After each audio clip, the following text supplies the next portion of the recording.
आइए देखते हैं स्केलर प्रोडक्ट क्या होता है। वेक्टर एडिशन का आपको ऑलरेडी पता होगा।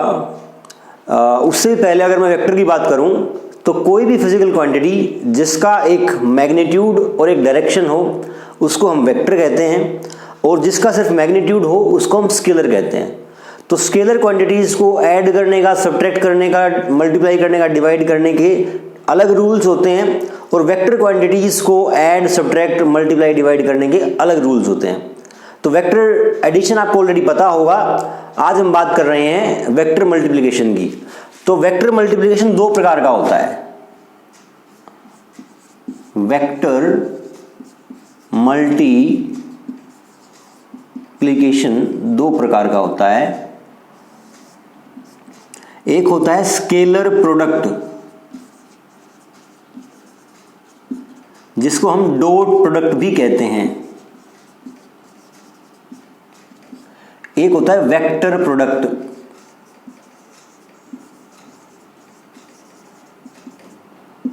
जिसको हम क्रॉस प्रोडक्ट भी कहते हैं। जब दो वेक्टर क्वांटिटीज का मल्टीप्लिकेशन एक स्केलर क्वांटिटी दे तो उसको बोलते हैं स्केलर प्रोडक्ट या डॉट प्रोडक्ट। जब दो वेक्टर्स का मल्टीप्लिकेशन एक वेक्टर क्वांटिटी दे तब उसको बोलते हैं हम वेक्टर प्रोडक्ट या क्रॉस प्रोडक्ट। दो वेक्टर्स को जब हम का स्केलर प्रोडक्ट करते हैं तो उनके बीच में हम ए डॉट बी डॉट का सिंबल यूज करते हैं। स्केलर प्रोडक्ट करने के लिए हम जब इन दो को मल्टीप्लाई करते हैं तो डॉट का सिंबल यूज करते हैं, इसलिए हम इसको डॉट प्रोडक्ट भी कहते हैं। सिमिलरली दो वेक्टर्स को जब हम वेक्टर प्रोडक्ट के तहत मल्टीप्लाई करते हैं तो हम सिंबल करते हैं यूज ए क्रॉस बी, क्रॉस का सिंबल यूज करते हैं, और यहां से आपको एक वेक्टर क्वांटिटी मिलती है। क्रॉस का सिंबल यूज करने के कारण इसका नाम क्रॉस प्रोडक्ट भी है, जैसे यहां पर डॉट का सिंबल यूज करने के कारण डॉट प्रोडक्ट इसका नाम था। तो हमने ये ब्रीफली समझा कि दो वेक्टर्स का मल्टीप्लिकेशन किस प्रकार से होता है। आज की क्लास में हमारा मेन फोकस है डॉट प्रोडक्ट के ऊपर कि डॉट प्रोडक्ट क्या होता है या स्केलर प्रोडक्ट क्या होता है। तो सबसे पहले देख लेते हैं, देखिए इसका सिग्निफिकेंस क्या है, इसका क्या इंपॉर्टेंस है, क्यों हम सीख रहे हैं, इसको आप बाद की क्लास में सीखोगे। जैसे छोटा बच्चा पहले ABCD सीखता है, उसके बाद उसको पता लगता है कि ABCD सीखने का भाषा सीखने में कितना महत्व है। सिमिलरली आपको डॉट प्रोडक्ट या वेक्टर एडिशन या क्रॉस प्रोडक्ट ये सब ABCD हैं। तो हम पहले एक बार सीख लेते हैं कि होता कैसे है, उसके बाद आपको फिजिकल सिग्निफिकेंस भी समझ में आएगा। तो जब भी दो वेक्टर्स का डॉट लेना हो तो आप लिखते हो A का मैग्नीट्यूड B का मैग्नीट्यूड इनटू कोस थीटा। ये भी आपका स्केलर हो गया, मैग्नीट्यूड लेने के बाद ये भी स्केलर और ये भी स्केलर क्वांटिटी। तो सारी की सारी ये स्केलर क्वांटिटी है। यहां पर थीटा क्या है, यहां पर थीटा का मतलब है ये आपका A वेक्टर है और ये आपका B वेक्टर है, तो इनके बीच का एंगल थीटा है, उसको हम यहाँ कोस थीटा लिखते हैं। तो ये आपका स्केलर प्रोडक्ट का या डॉट प्रोडक्ट का फॉर्मूला है। आपको याद रखना है कि जब भी आपको A डॉट B करना हो तो आप A का मैग्नीट्यूड B का magnitude into cosine of angle between these two vectors, ऐसे करके उसका हम स्केलर प्रोडक्ट या डॉट प्रोडक्ट लिखेंगे। अब इसको एक बात आप ऐसा समझ सकते हो, ए बी कोस थीटा को अगर ए वेक्टर आपका यूनिट वेक्टर होता,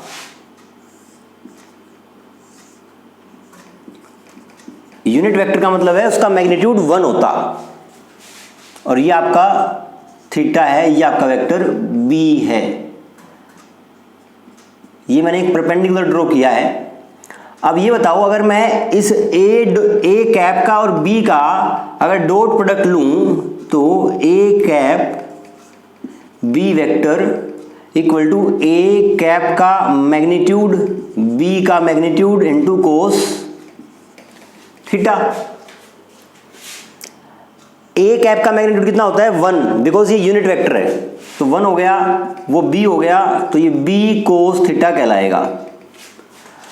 अब जब मैंने ए को यूनिट वेक्टर लिया है तो इन दोनों का जो डॉट प्रोडक्ट आया वो आया है बी कोस थीटा, और बी कोस थीटा इस ट्रायंगल में कौन सी लेंथ है, ये लेंथ है, ये आपकी बी कोस थीटा कहलाएगी। देखिए हमने इसको रिजोल्यूशन ऑफ वेक्टर्स में डिटेल में डिस्कस किया था, पर फिर भी आप ये मान सकते हैं, अगर कोई वेक्टर ऐसे दे रखा हो, बी वेक्टर मान लीजिए, उसका एक्स एक्सिस से एंगल थीटा हो, तो एक्स एक्सिस पर जो उसका कंपोनेंट टूटता है बी एक्स, वो होता है बी कोस थीटा, और जो वाई एक्सिस पर टूटता है वो होता है बी साइन थीटा। तो यहां पर आप देखिए, अगर मैं ऊपर से एक लाइट इंसिडेंट कराऊं, पैरेलल लाइट, और ये आपकी एक स्टिक है बी, और ए आपका एक दूसरी स्टिक है जिसका यूनिट मैग्नीट्यूड है। अब जब वो लाइट इसके ऊपर गिरेगी तो जो शेडो बनेगी वो इतने रीजन की बनेगी, तो हम बोलते हैं कि ए कैप डॉट बी या बी डॉट ए कैप, इसका मतलब है projection of vector be on vector A. आप लिख सकते हो इसको projection of vector be on vector A.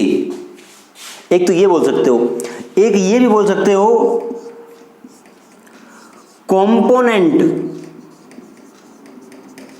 Of vector B along A.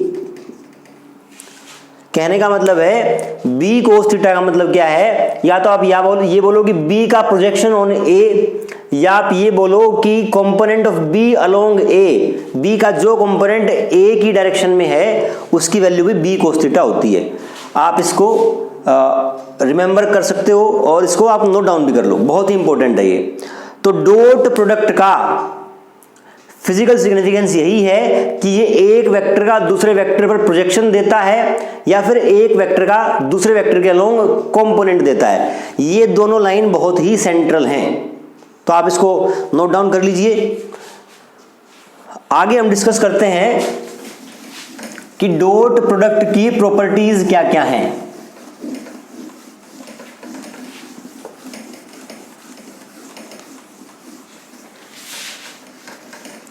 Properties of dot product.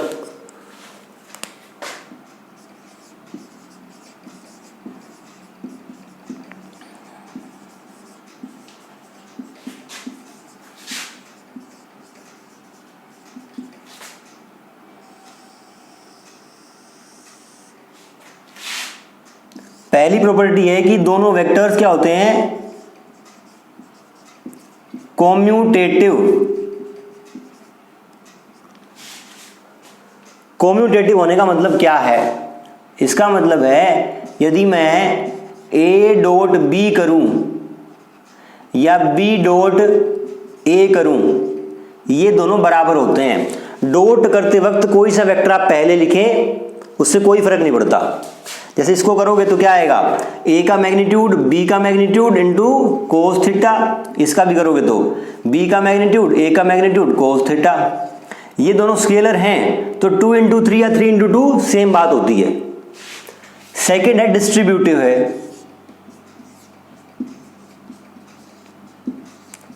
Distributive का क्या मतलब है, अगर ऐसा होता ए डॉट बी प्लस सी, तो जैसे हमारा नॉर्मल स्केलर्स के अलजेब्रा में हम डिस्कस करते हैं वैसे यहाँ पे होगा। ये क्वांटिटी पहले इसके साथ डॉट करेगी, A dot B plus A dot C. तो आपका जो डॉट प्रोडक्ट है या स्केलर प्रोडक्ट है वो डिस्ट्रीब्यूटिव होता है।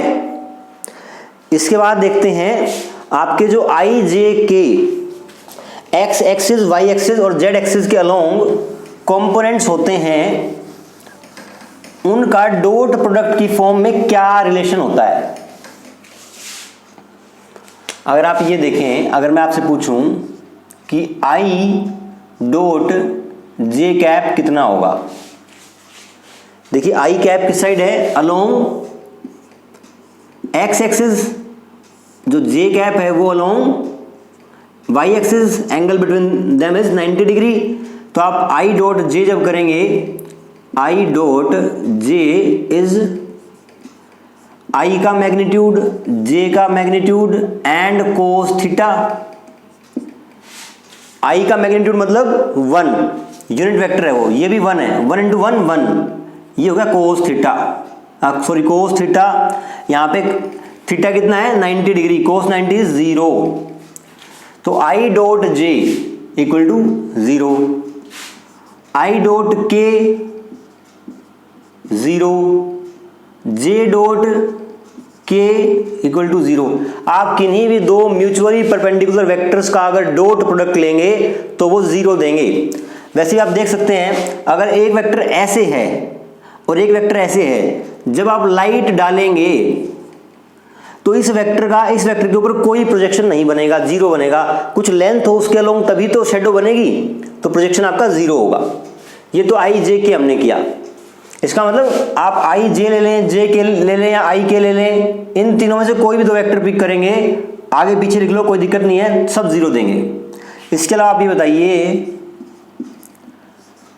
आई डॉट आई कितना होगा। देखिए आई डॉट आई का मतलब है इसका मैग्नीट्यूड 1, इसका magnitude 1 into cos 0, cos 0 is 1, hence I dot I cap dot I cap equal to 1। इसमें आप देख भी सकते हैं कि आपका अगर एक वेक्टर ऐसे है आई, दूसरा वेक्टर भी इसके ऊपर ओवरलैप कर रहा है, तो दूसरे वेक्टर का प्रोजेक्शन पूरे का पूरा उस पर आ रहा है, और उस वेक्टर का मैग्नीट्यूड 1 था, इसका मतलब प्रोजेक्शन यहाँ पे 1 है, दिस इज 1। सिमिलरली आप जब जे कैप डॉट जे कैप करोगे तो 1, और के कैप डॉट के कैप करोगे तो 1। तो ये डॉट प्रोडक्ट की फॉर्म में आई जे के बीच में रिलेशनशिप है। अब एक इंपॉर्टेंट आपकी आइडेंटिटी प्रूव करते हैं।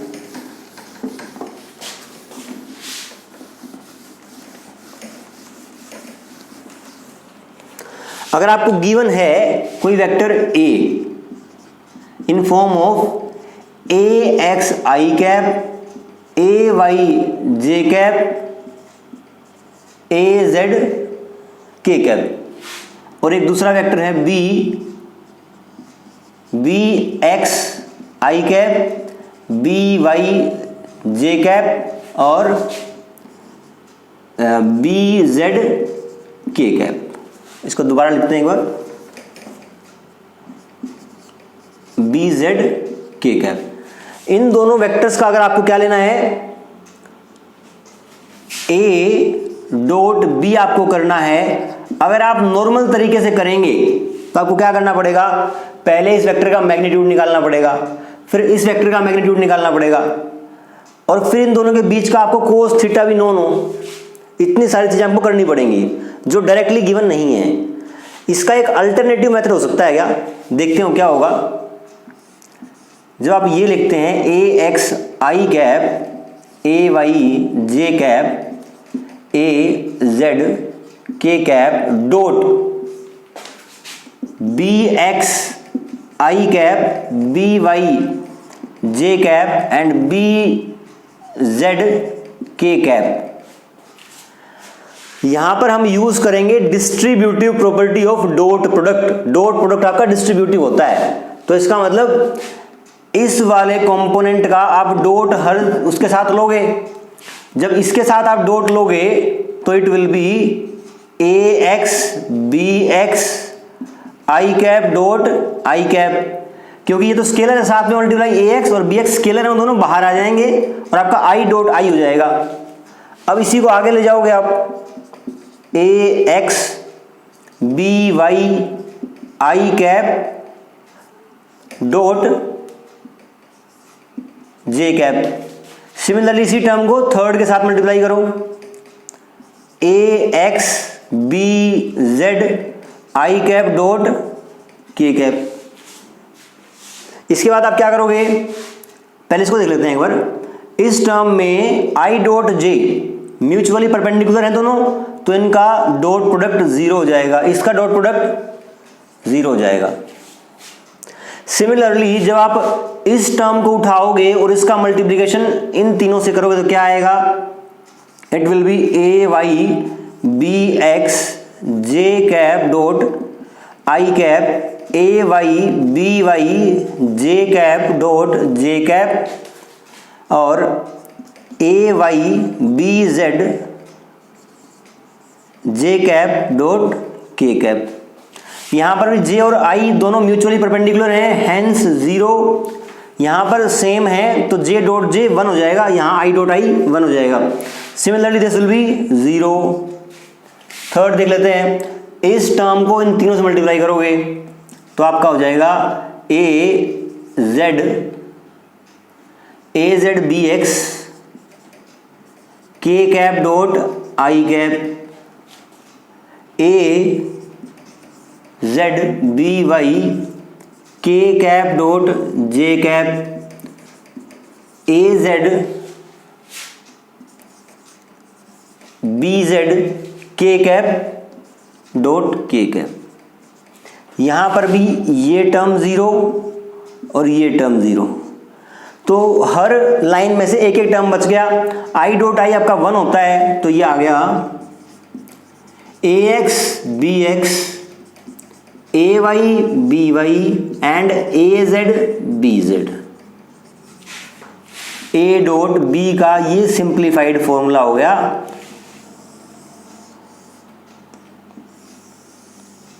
अगर आप नॉर्मल फॉर्मूला यूज करते तो पहले मैग्नीट्यूड निकालते, फिर आप उनके बीच का एंगल निकालते, तो बहुत कॉम्प्लिकेटेड हो जाता। इसलिए ए डॉट बी करने का, अगर ए और बी इस फॉर्म में गिवन है तो ये एक आसान तरीका है। क्लियर है? तो हमने यहां तक कर लिया पॉइंट नंबर 4 तक। इसके बाद बिल्कुल आसान है, आपका 10 मिनट का काम भी नहीं बचा शायद।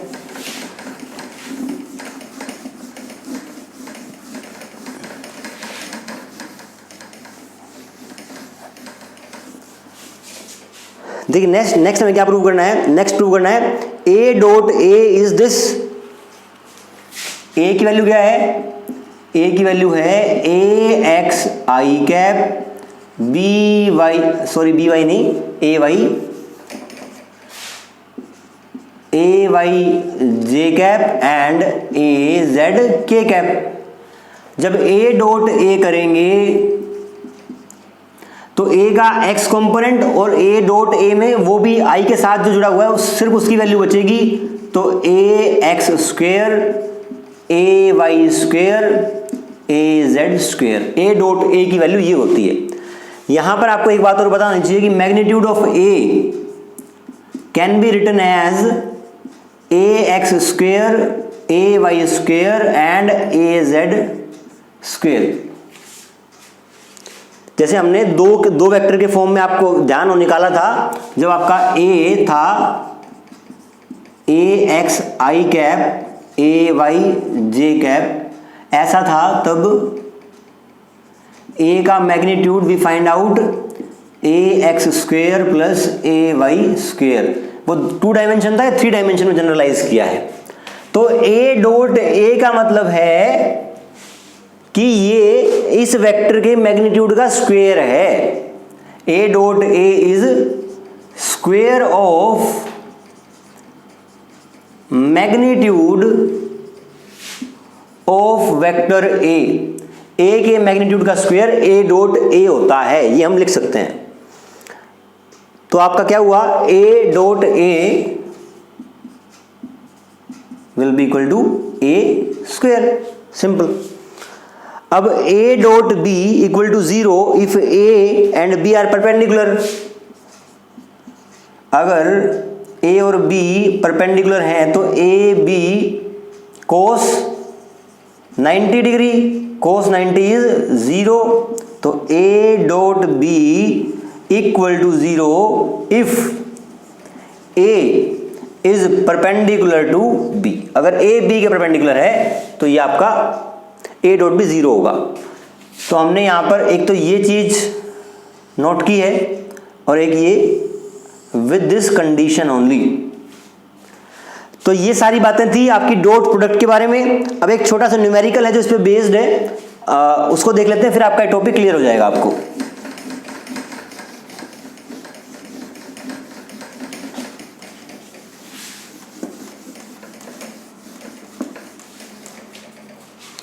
आपको दो वेक्टर्स गिवन हैं, एक दे रखा है f जिसकी वैल्यू है 3i cap 4j cap and 5k cap. एक और वेक्टर है 5 4 3, 5i cap 4j cap and 3k cap. आपको निकालना क्या है? Angle between f and d। तो इसके लिए आप क्या करोगे? आप करोगे f dot d equal to f d cos theta. f क्या है? Magnitude of vector f, d is magnitude of vector d and cos theta is cosine of angle between f and d। इतना clear है? तो f dot d जब करेंगे तो आप देखो यहां से हमने अभी यूज किया था ये वाला फॉर्मूला, जब a डॉट b करते हैं तो दोनों वेक्टर के x कंपोनेंट मल्टीप्लाई होते हैं, दोनों के y और दोनों के z। तो यहां पर जब f डॉट d करेंगे तो 3 into 5 plus 4 into 4 plus 5 into 3, ये आपका f dot t left hand side आ गया। अब राइट हैंड साइड को सोल्व करते हैं। f magnitude of f is equals to 3 का स्क्वायर प्लस 4 का स्क्वायर प्लस 5 का स्क्वायर का अंडर रूट। कितना हो गया? 9 16 25 25 50 अंडर रूट 50। d क्या हो गया? d will be 5 square plus 4 square plus 3 square, same चीज रूट 50। तो magnitude of f is root 50, magnitude of d is root 50 and cos theta is what? cos theta, क्योंकि theta हमें निकालना है। तो ये कितना हो गया? 15 plus 16 plus 15, 15 15 30 and 16 46 50 cos theta equal to 46/50। अगर हमें cos थीटा की वैल्यू पता है तो हम थीटा की वैल्यू भी निकाल सकते हैं। ये आप निकालेंगे कैलकुलेटर का, साइंटिफिक कैलकुलेटर होता है, उसमें उससे आप इसकी वैल्यू निकाल सकते हैं। जनरली हमें सिर्फ 4-5 वैल्यू पता होती है, cos 30 45 60 और 90। ठीक है, तो हमने ये एंगल निकाल लिया। Now next is find projection of f on d। अगर ये कुछ इस तरीके से होते, ये f है और ये d वेक्टर है, तो आप d को सिर्फ कहां तक लोगे? उसका यूनिट वेक्टर लोगे, उसका मैग्नीट्यूड 1 हो, तो ये d कैप है आपका। पूछा क्या है? Projection of f on d। जब f का प्रोजेक्शन d पे लेते हैं तो हम निकालते हैं f डॉट d कैप। अब f क्या हो गया यहां पर? Root 50 magnitude of f into 1 magnitude of d into cos theta. Where is cos theta? This is cos theta. ये आपका आ गया 46/50। यहां से इसको आप कैंसिल आउट करना चाहो तो कर सकते हो, ये एक रूट 50 नीचे बच जाएगा, 46/√50। इसको भी आप सोल्व करोगे तो 46 25 वो बाहर आ जाएगा, 5 बन जाएगा 5√2। आप इसको फर्दर सोल्व करना चाहें तो कर सकते हैं, और यहीं छोड़ना चाहें तो यहीं छोड़ सकते हैं। तो ये आपका प्रोजेक्शन आया आपका किसका? वेक्टर f का d पर। तो ये सारा हमने कंप्लीट दो वेक्टर्स के डॉट प्रोडक्ट के बारे में समझा। अगर आपको कोई डाउट है तो आप कमेंट सेक्शन में बता सकते हैं।